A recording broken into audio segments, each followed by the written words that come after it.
الحمد لله نحمده ونستعينه ونستغفره ونؤمن به ونتوكل عليه ونعوذ بالله من شرور أنفسنا ومن سيئات أعمالنا من يهده الله فلا مضل له ومن يضلله فلا هادي له ونشهد أن لا إله إلا الله وحده لا شريك له ونشهد أن سيدنا ومولانا محمدا عبده ورسوله أما بعد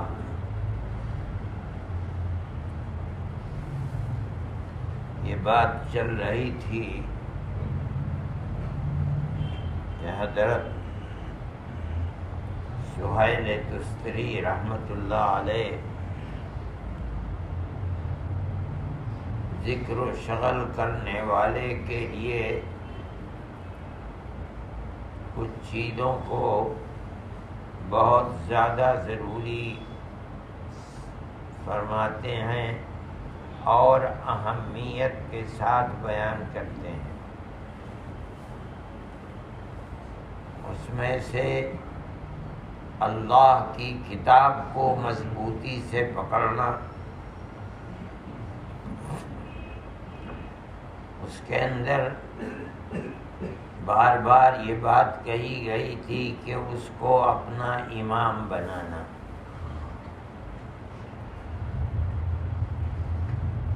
یعنی ہر وہ حکم جو کتاب میں آیا ہے کہ مومن اس کو کرے، اس کو اپنی زندگی میں اتارنا. جس چیز میں سے منع کیا گیا ہے اللہ کی کتاب میں اپنی زندگی سے اس کو نکالنا اور اپنی زندگی کو اس سے پاک کرنا، اس کی تلاوت کرنا. یہ تو ہر مومن جو 5 وقت کی نماز کم سے کم پڑھتا ہے وہ بھی قرآن کی تلاوت نماز میں کرتا ہے. دوسری چیز اتباع سنت کی. اللہ نے اپنے نبی کو دنیا میں نبوت عطا فرمائی اور اس کی زندگی کو مومنین کے لیے اسوہ حسنہ بنایا،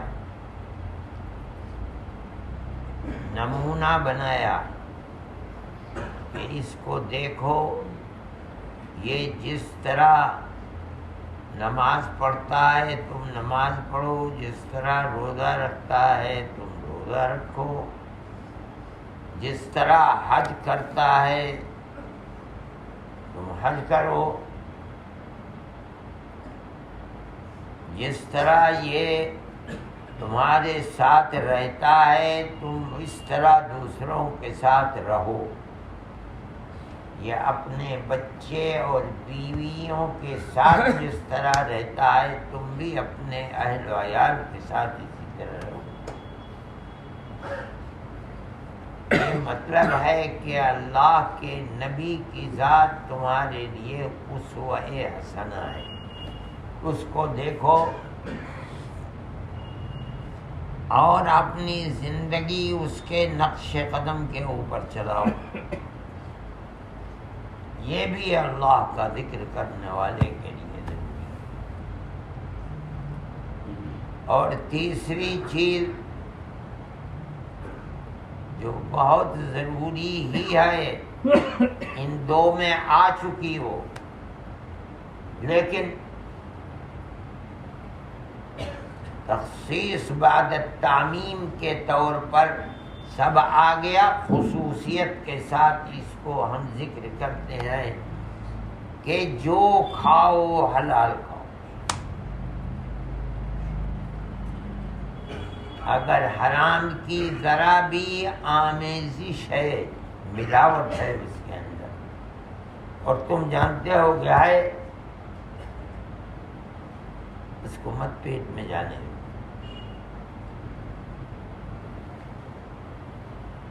اتنی احتیاط کہ فرمایا کہ اگر ایک لقمہ حرام پیٹ میں چلا گیا تو 40 دن تک نماز جیسی عبادت قبول نہیں ہوگی، دعا قبول نہیں ہوگی، ذکر اللہ قبول نہیں ہوگا۔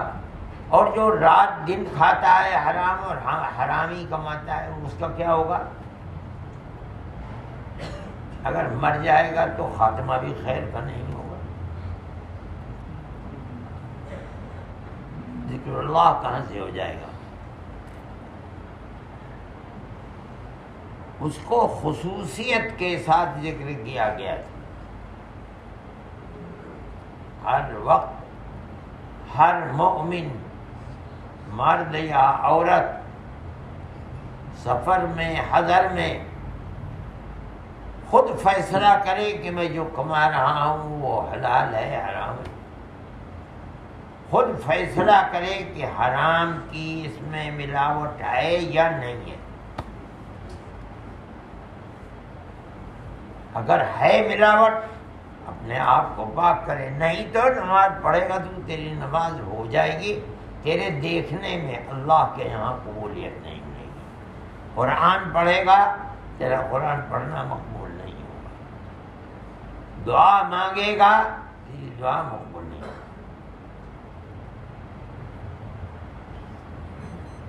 پھر اس کے بعد آیا تھا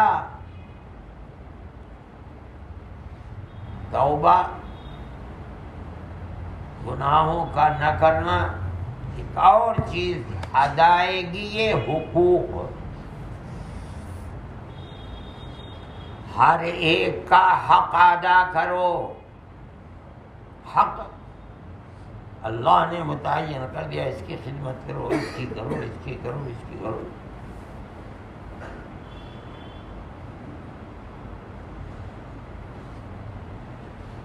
ادائیگی حقوق کی بڑی اہمیت ہے۔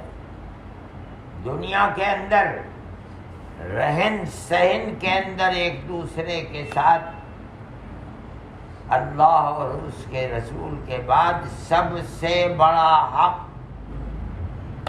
ماں باپ کا ہے، مگر اللہ کا حق اس سے بڑا ہے۔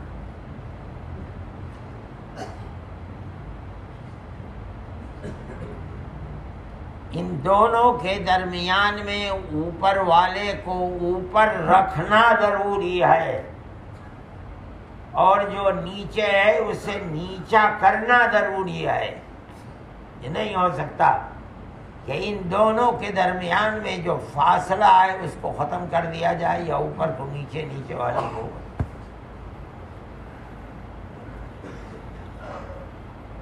اللہ کے نبی نے، اللہ نے قرآن میں فرمایا ہے، بڑی عجیب و غریب، اللہ ایک ہے، یہ اللہ کا حق ہے کہ شرک نہ کر۔ اگر تو نے اللہ کے اس حق کی رعایت نہیں کی، شرک کیا، تو خیر کے تیرے لیے سارے دروازے بند ہیں، یہاں تک کہ موت کے بعد تیری مغفرت کا بھی دروازہ بند ہے۔ لیکن یہ دیکھنے کی بات ہے کہ اگر ماں ہے، باپ ہے، ماں ہے، کہتی ہے میں مر جاؤں گی، تو اپنے دین کو جو تو نے باپ دادا کا دین تھا چھوڑ کر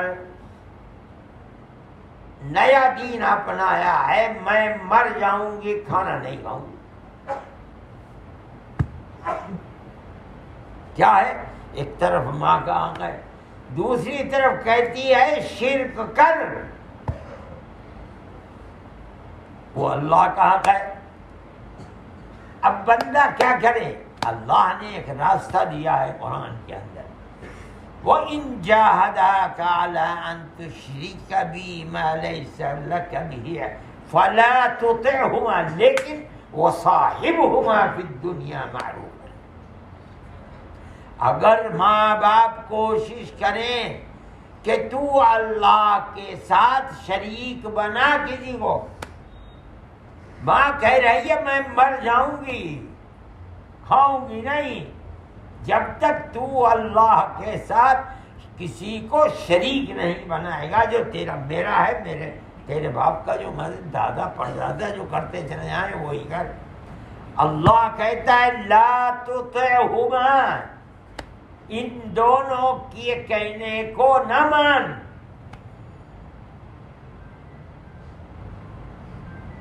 اللہ کے مقابلے میں ماں باپ کا حق نہیں چلے گا، لیکن وصاحبہما فی الدنیا ما، تو اپنا معاملہ ان دونوں کے ساتھ دنیا میں بہترین رکھ. دیکھ ماں ہے، باپ ہے، اسی کے پیٹ سے تو پیدا ہوا ہے، اس نے تجھے اپنی چھاتی سے دودھ پلایا ہے، پالا ہے، لیکن اللہ کے احسانات کے برابر اس کا احسان نہیں ہے. یہ ہے تقابل، حقوق کی ادائیگی، ماں باپ کے بھی حقوق کی ادائیگی. لیکن اگر مقابلے میں ماں باپ کا حق اور سامنے آ جائے اللہ کا حق اوپر ہوگا.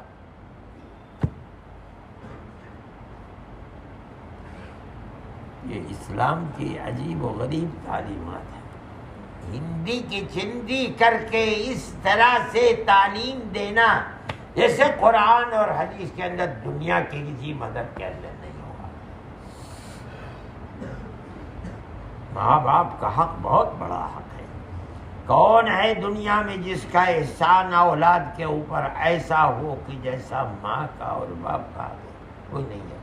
لیکن اللہ کا حق اس سے بھی زیادہ. یہ جو دودھ پی کر تو زندہ رہا ہے ماں کی چھاتی سے، اگر اللہ چاہتا خوش کر دیتا تو کیا ہوتا؟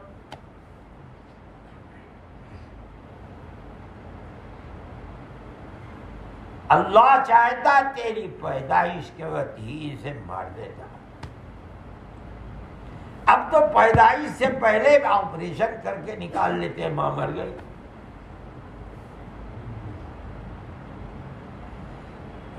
پہاڑ ہے احسانات کا ماں باپ، لیکن پہاڑوں کا پہاڑ ہے اللہ کے احسانات.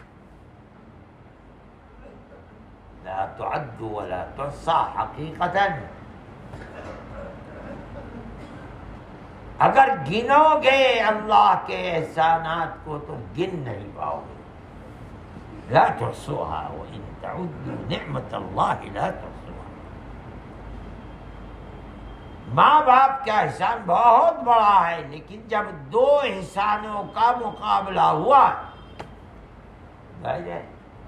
کہ اللہ کے مقابلے میں ماں باپ کو بلندی تھوڑی ملے گی، اللہ کو بلندی ملے گی. لیکن اس ماں کو ماں بنانا، اس کے پیٹ سے پیدا کرنا، پیٹ کے اندر 9 مہینے زندہ رکھنا، اور وہاں بھی بڑھوتری اور تربیت کا ہوتے رہنا، پھر پیدا ہونا، اور اس کے بعد جو ماں باپ نے احسانات کیے ان کے مقابلے میں اللہ کا احسان اس کو اوپر. نبی کریم علیہ الصلوۃ والسلام کی زندگی کے اندر یہ چیزیں بہت ملتی ہیں. فرماتی ہیں حضرت عائشہ صدیقہ رضی اللہ تعالیٰ عنہ کہ ہمارے پاس آتے تھے نبی کریم علیہ الصلوۃ والسلام، جو ہم کرتے رہتے تھے آ کے اسی میں شریک ہو جاتے تھے. گھر کی صفائی ہم کر رہے آتے تھے، آپ بھی اسی میں ہمارا ہاتھ بڑھا. ایسا لگتا تھا کہ جیسے ہم ہی سے محبت ہے، اور جہاں اذان کی آواز اس طرح چھوڑ کر چلے جاتے تھے جیسے ہم سے کوئی تعلق نہیں تھا. یہ تقابل، اللہ نے بیوی بچوں کا بھی حق رکھا ہے، اللہ کا بھی حق ہے. اللہ کا حق اس سے بہت بلند ہے.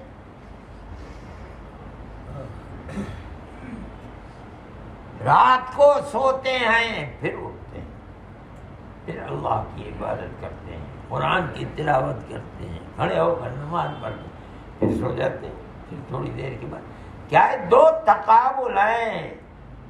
ان لنفسک علیک حقا، تیرے اپنی جان اور صحت تندرستی اس کا بھی حق ہے، لیکن ایک اللہ کا حق ہے، یہ دونوں برابر کیسے ہو جائیں گے؟ اللہ کے حق کو ادا کرنے بار بار اٹھتے ہیں اور پھر اللہ کے سامنے روتے ہیں،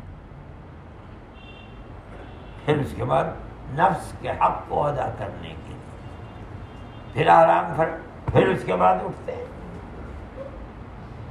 پھر تھوڑی دیر کے بعد سو جاتے ہیں، پھر اٹھتے ہیں اور قرآن پڑھنے لگتے ہیں۔ ادائیگی حقوق اور اللہ کا حق سب سے بلند و برتر ہے۔ اگر آدمی اس میں کوتاہی کرے گا، ادائیگی حقوق نہیں ہوں گے، تو کل قیامت کے دن بڑی پرسش کا معاملہ ہوگا۔ اسی لیے آدمی نماز پڑھتا ہے، روزہ رکھتا ہے، اللہ کے نبی کے ساتھ جہاد فی سبیل اللہ بھی کرتا ہے، یہ تمام چیزیں ہیں۔ اے اللہ کے نبی میرا بعد میں ہوگا کیا؟ میں یہ سب کچھ تو کرتا، فرماتے بڑی اچھی بات ہے۔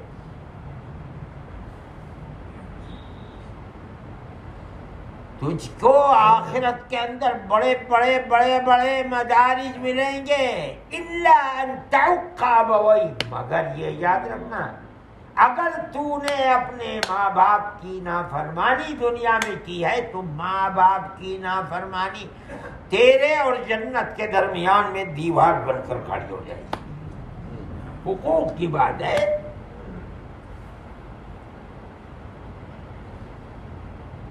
یہ لازمی اور ضروری چیز ہے، یہ کام ہے مومن کا کہ دونوں کے درمیان میں دیکھے بلند حق کس کا ہے، جس کے حق کی اہمیت ہے اس کے سامنے سر جھکا دے۔ اللہ کا ذکر کرنے والے کے لیے جو چیزیں ضروری ہیں وہ ان میں حقوق کی ادائیگی اور حقوق میں حقوق العباد کی اور حقوق اللہ کی۔ حقوق العباد بہت ہیں، ماں باپ کا حق ہے، بیوی کا حق ہے، بچے کا حق ہے، بھائیوں کا حق ہے، رشتہ داروں کا حق ہے، کچھ نہیں، پڑوسیوں کا حق ہے، مسلمان کا حق ہے، ہندو کا حق ہے، اور خدا جہاں تقابل ہوگا بندے اور اللہ کے حق کو بلند کیا جائے، چاہے جان جا رہی ہو، بہت اچھی بات ہے، اللہ کے حق کو ادا کرتے کرتے جان جا رہی، اللہ کی عبادت کرنے والے، اللہ کا ذکر کرنے والے مومن مسلمان، اس کو ہمیشہ اپنے سامنے اس چیز کو رکھنا ہی چاہیے۔ اور ادائیگی یہ حقوق تو ایسی چیز ہے، ہر آدمی کا حق ہے، آدمی کو کوئی رشتہ داری نہیں ہے اس نے تیری مدد کی ہے کسی وقت، اس کا بھی حق تیرے اوپر ہوگا۔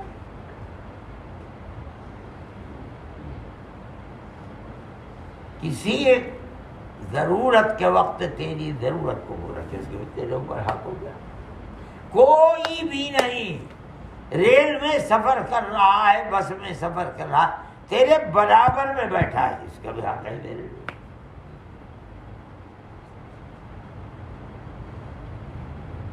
والصاحب بالجنب والجار الجنب، قرآن اس طریقے کی چیزوں کو بیان کرتا ہے۔ مومن کا کام ہے کہ وہ حقوق کو جانے اور اس کے بعد ان حقوق کی ادائیگی کرے۔ کچھ نہیں کر سکتا، اللہ سے ہاتھ اٹھا کر دعا کرے، اے اللہ میں غریب ہوں، میں اس کی کوئی مدد نہیں، اس نے کسی وقت میری مدد کی، آپ اس کی مدد کیجیے۔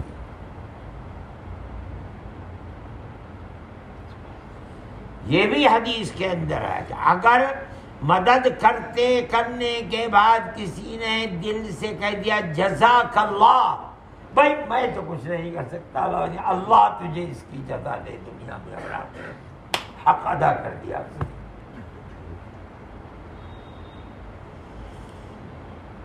یہ دین ہے۔